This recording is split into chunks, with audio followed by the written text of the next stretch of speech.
everything. The Germans were still shooting those that would Yeah. stop? Oh, yeah. Even though they knew Oh, the yeah, Allies are yeah. coming? And there where I told the German told me that he is not going to shoot me, but he wants I should put a good word for him in when the Russians or the Americans will come. So I said, sure, I will, sure. Were you being sarcastic when Of you course said? I was sarcastic. Did he know that? I think so. I think so. I think so. I was very sarcastic, yeah. I didn't want to tell him I shoot you myself, but I just said, of course I will. Was there ever any attempt or urge to take revenge? We weren't in the condition to take revenge. We were too weak. We were too weak to take revenge. We could. Well, how can you come to an SS and take away from him the whatever he had, a gun or he had a rifle, and go shooting? There was million others. They were all around. I mean, if a man would do it, then we say the man is strong, the man can do it. But we couldn't do it. We couldn't do it. Nobody attempted to do nothing. No one. And on this death march, were there any children there? No. Were there any No. men? No. Just women. Just women. We were mostly the ones who came from Auschwitz, but maybe a third of us only left. A handful of us left. Because in every march and in every lager there were a lot of losses. So you started out in Auschwitz, how many? Oh, about 400 or 500. And at this point, how many? Maybe 100. Okay. Maybe. Not even 100. And you're marching, and then what happens? We are marching and marching and marching, and then they let us sit down a little bit and rest. And we didn't have food again. There was no food. They didn't give us, and all we wanted a little water. So if we saw somewhere a little river or something, so we asked them that they should let us go and take a drink. So they let us. Who asked? All of us, the girls, whoever. I said, can I go and take a drink? Because if you don't ask, then they see you go down, they shoot you. So no matter how much you wanted to die, you still was hanging out on to your life, to the miserable life. So then afterwards we got up and we walked again and again. A whole week we walked. We walked from Rechlin to Malchow. In Malchow. What day is this? This is approximately end of April. End of April. To Malchow we came one night and they put us up in a school, in a big school, and they gave us food. They gave us again bread, which we didn't see for the whole week, and they gave us some soup and whatever. And in the morning they said, let's go. But we didn't have far to go. We didn't go no place. We went out, we ate and we went out, and all of a sudden we saw that the Germans are running. They left us where we were, where we were, and they were running. So we knew that this is it. But they didn't kill nobody. They didn't throw away the guns. They were just running. Did you hear them get the order that the Allies are coming? No, all of a sudden, no. We didn't. No orders were given. Nothing was given. They gave us even breakfast, and then they said we should get together because we are marching, and they didn't have time already to march us no place. They didn't have time to march us. That was in May the 4th of 1945. And what is your first thing that you say to your sister after that? I said, I can't believe it, but I cannot walk and I don't want nothing, just let me rest. And they took me and my other sister to a place where they said it was a hospital. I never know what kind of hospital, and for a week I was in a coma. I had plague typhus and I was very sick. My other sister took care of me, and after a week we started to get better. When the Germans ran away, the girls who were healthy, they went in town. They went to town, they took food. There was from the Germans. A lot of Germans ran also away. I don't know where, because wherever they were going, they liberated everybody, so there was no place there to run. But anyways, they found empty houses, and they bought all kind of food, and they bought everything to the girls there where we were. But a lot of them died because they ate too much fatty stuff and everything, and they died. They died because of the food. And we survived. Did you eat the food? No, How did you know not to eat the because food? we couldn't. We couldn't because we had very high fever, and we were very sick. When you are so sick, you don't need food. You need a little water, and that's all. Nothing more. So you had access to the water. My sister got us everything, yeah, because she was the healthy one. So she got us the water, and she let us only rest. She didn't took us no place, and she didn't let nobody give us food. And only little by little, she started us on food, on a little cereal, whatever they could get, because then we were on our own. There was nobody anymore. The Russian liberated us. And When was the first time you saw the Russians? What happened? April, that was May the 4th, 1945. And what was your reaction to them? They said, you don't have to run and you don't have to worry. We are here to help you.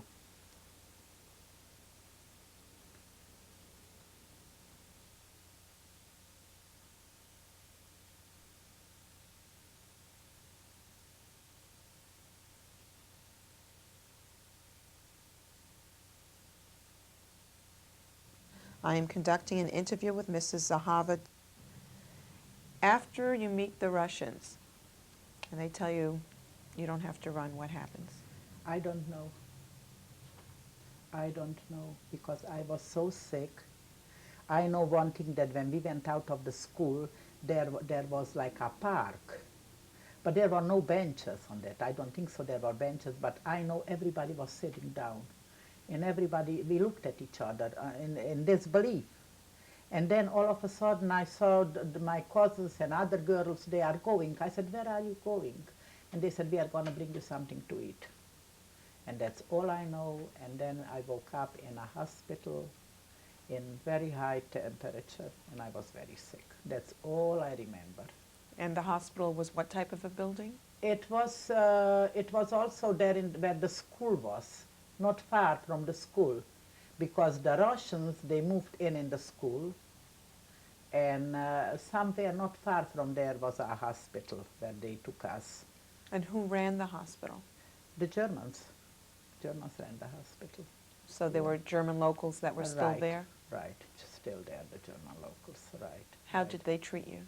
They were very nice. They were very nice. They were very nice. And what was Because they saw already that they left, they finished, the war is over. They didn't win the war, so they were nice. For the same money, they could have been nice. That's all. Nothing special. what was your reaction towards them? I tell you the truth, I wasn't happy that I survived. I said, why me? Why did I have to? What's waiting for me? What's going to be with me? See, I was very much afraid of the future. So it didn't bother me at all, either way. Didn't bother me. All I wanted is to get better so I can go home. For what I wanted to go home, I don't know, because I knew my parents are not going to wait for me, but I wanted to go home. So you get better. Yeah, we get better, and we were invited to Prague, to a monastery, a Catholic monastery, and there we stayed. The sisters took care of us. They nourished and nurtured us back to health. We stayed with them for a week or 10 days. They were very, very nice. Those were the Czech girls, Czech women. And after a week or so, they said, now you could go home. Who invited you to the monastery? they probably invited us. Probably they invited us because wherever it was an organization, they all wanted to help for the people who came back from the concentration camp. And they knew that they are not ready to go out in right away. They have to be a little bit to nourish them and to nurture them a little bit because they were so much tortured. So I don't know how we got there, and I don't know who told us to get there, but that's where we were. I know we were there, and they were very nice to us. Did you remain in contact with any of the sisters? After the war, yeah. After the war, we wrote them very nice letters, and we thanked them very much. And that's all, but we weren't staying in Czechoslovakia too long. We weren't staying there. I didn't want to. Once I got home and I saw what happened, I didn't want to stay there. So after the monastery, you went home? Yeah. When was that? That was in May. That was in end of May. And you and your two And sisters? Me and my two sisters. But meantime, we were hoping that we are going to find the brother and the two sisters who went with us, that we are going to find them or on their way or home. We never found them. We just found that they are not alive. So, Did you have any information what happened to them? Yeah. I have, as a matter of fact, a friend of mine. She is in Florida, and I called her about exactly to give me, and she told me that my sisters were with her all the time, and they came to Bergen-Belsen, and they got May the 15th. They were liberated, and my two sisters died May the 17th.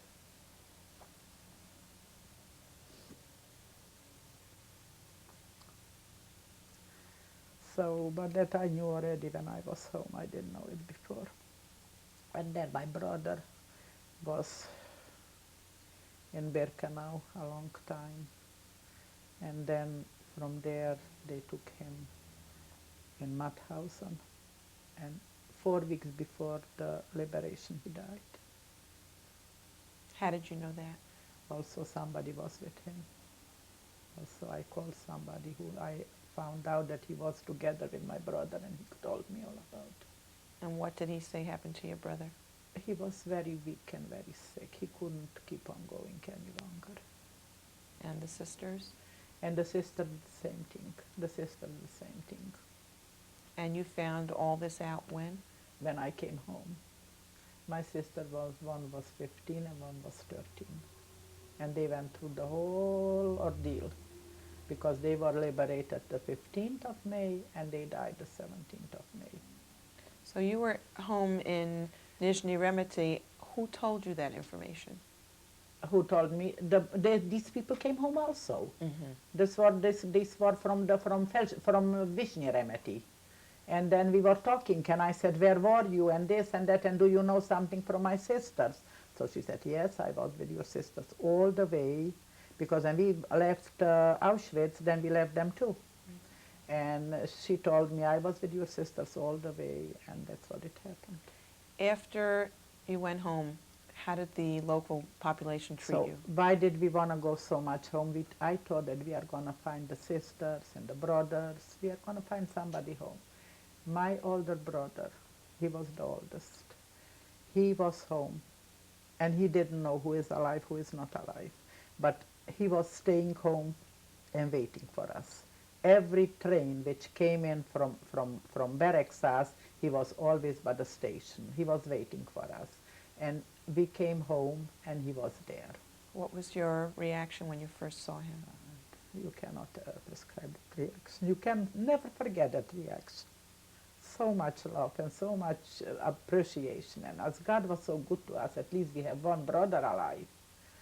And we were very lucky because he prepared for us food, and they gave us back one house, not the whole building what we had, just one house. Who's they? The local people. And then I went to the local people that I know, that we gave them things to put away for us. And she said, oh, I'm so happy you're home, but I cannot give you nothing because the Russian took it away from me. So I said, it's okay, you don't have to give me, I know you have it. and you should just have it the way I had mine, that it should be taken away from you the way everything was taken away from me. And we didn't got nothing back. As a matter of fact, where we lived, we had a very, very big garden. And in that garden, it was a vegetable garden. And I went into the garden for a cucumber. And the woman said, "Don't you dare to go into my garden." I said, "Since when is that your garden?" She said, "Since you left, since the Germans took you away." I said, "But I am back and now it's my garden." She said, "Oh no, it's not your garden." She didn't let me in. And there was nothing I could do about it. So I waited till we all got together, and then I said, "Enough, I don't want to be home." Everybody now, after the liberation and after everything, they went back. They took the children to Europe to see from where, what they are born, where they were born. Not me. I would never go back there. My parents are not there waiting for me, and there is nothing I can go back for. And we had so much fields and so much farm and so much of everything, and I couldn't get a cucumber from my garden. Do you know her name? Oh, sure. What's her name? Ansa.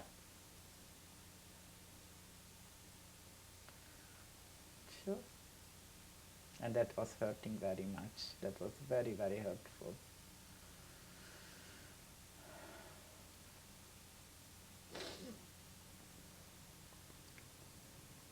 But life was going on, and everybody, the girls found their friends, and they were getting married because they didn't have nothing. They didn't have nobody. Those were young girls, 19, 20-year-old girls. They were suffered so much. So they all got married, one after the other, 1, 2, 3, but just to have somebody, not to be alone. And all we wanted is to have 2 dresses, so we can wash one out and have the other a clean one, and to have the necessities, no luxuries. But unfortunately, it's not so. That time we didn't need luxuries. Today people need a lot of luxuries. Where did you go from your hometown? From my hometown I went to Czechoslovakia, to Liberec. And what happened there? I was working there. What type of a job? I was working in an office. And we were there. My brother came and my 2 sisters. My 2 sisters got married in Nizhny Remet. They got married before, right away they got married. So we came all there to Czechoslovakia. And I stayed with one of my sisters, and I stayed also with my brother, because they were all married. I wasn't. I didn't want to get married so soon. My boyfriend didn't come back, so I didn't want to get married. And when we came to Czechoslovakia, then it was completely a different story. You know, we knew we have nothing and we have to start from the scratch, and that's how we did. That's how we did. So then my sisters, the 2 of them, came to America. We had here family, and they sent them papers. And my husband, I got married. In 48, I got married. How did you meet your husband? I met him through a friend of mine, a mutual friend, and that's how we met. And I got married in April the 4th, 1948. And after 4 months, my husband said, and he was very well off because he was, by the Germans, by the Czech army, he was a big man. I don't know even how the rank is. And when he came back, then the Germans gave him a business. He took away from the Germans a business. They didn't give. He took away from the Germans a business. And it was a very successful business, and he was very, very off. He had 10 people working for him, and he was very well off. And in a nice day, he came home and he said that he wants to go to the Haganah because he wants to go to Israel. He doesn't want to stay here. And that's what it happened. In 1949, 49 in January, we were already in Israel. Did anybody help you get papers, any organizations? And we didn't need any. We went overnight, we went, without papers. We paid here and we paid there and we didn't need any papers. And then we came to Israel and it was still the war. I didn't know for 5 days where my husband was. He was in one camp and then I was in another camp. I was also a soldier there. And What was your responsibilities as a soldier? well, the war was still on. So I had not too many responsibilities because I didn't know the language. I didn't know Hebrew. So I was just whatever in the kitchen. There was things to be done or whatever, little things, not too big things. They didn't give me a gun. They didn't give me a gun. They didn't needed me then, but they wanted me to be in the army for a couple of months. Did you wear a uniform? Yeah, yeah. And then it was very hard the time there. That was very, very hard. It was very hard because there was nothing to eat. And a lot of people started to come, the ones who were in concentration camp. And everybody was working. And there was no houses. We had a room and a third of 3 families had an apartment. So a room, a third of a kitchen, and a third of a bathroom, and we were 14 people to the bathroom, to one bathroom. But it was good because we were in our country. We were happy, we were glad. And what happened then? And then in 51, December 51, my daughter was born. And people started to move away, the ones who had here to had there. I was there all alone. All my family was in the States. My family, my husband's family, I was very alone there. And I said that I want to go also where my family is. I tried to be in the country as long I was. I was 4 years in the country, and now I want to go. So we couldn't get a visa to the States because the quota was already filled. So we went to Canada, Montreal, Canada. My husband had a brother there, and he sent us papers. So we went there, and we were there 4.5 years. Were you working there? I had small children. First of all, my daughter was only 8 months when I left. And 2 years later, I had a son who was born in Montreal, where he was born there. So we stayed there 4.5 months. It was wonderful, very nice, but I still wanted to be with my family. So we came to the United States in 57. What was the date? March,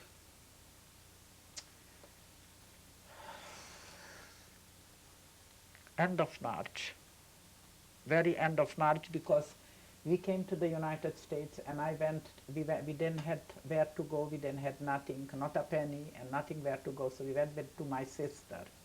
And she had an apartment, a small apartment, and she rented a room for herself and they went to sleep and we stayed in her apartment. We stayed together because it was Passover. And after Passover then we got an apartment here in Queens. My husband didn't want to live in Brooklyn. And my husband got a nice job. He was a cook and he got $20 a week. And he worked as many hours as the boss needed. And he was very happy. And that's how we started. Never got a penny from no one. Never got a penny from family, from friends, from nobody. We worked and that's how we did what we had to do. Do you receive any money from Germany? Yes, I do. Yes, I do. I received 25%. What have you been doing since 1940, since you arrived here? Since I arrived here. Yeah. When I arrived here, the kids were still small. And when my daughter was 10 years old and my son was 8 years old, my son went to the Yeshiva Central Queens. My daughter went to public school and she went to Young Israel for Hebrew. So my husband said that he cannot work so much already, that he wants to go into business. It's not even that. It was that my son went to Hebrew school and we weren't Shomer Shabbos. And my son said to his father, "Daddy, where are you going? It's Shabbat, you didn't make Havdalah yet." He had to go, he worked in a catering hall, he had to leave afternoon. So my husband said, no, I'm not going to make a hypocrite from my child. I'm going to send him to Hebrew school, and I'm going to travel on Shabbos. I'm going to buy a business. I'm going to make my own business so I can be Shabbos with him in shul. And that's exactly what it happened. We bought a business. Everybody said that my husband is not normal. He has such a good job, and he wants to buy business. How is he going to do it? And we got the business, and I went right away to work with him. We went together in the morning. It was 2 o'clock in the morning or 4 o'clock, whenever it had to be, and it was a Papa-Mama store.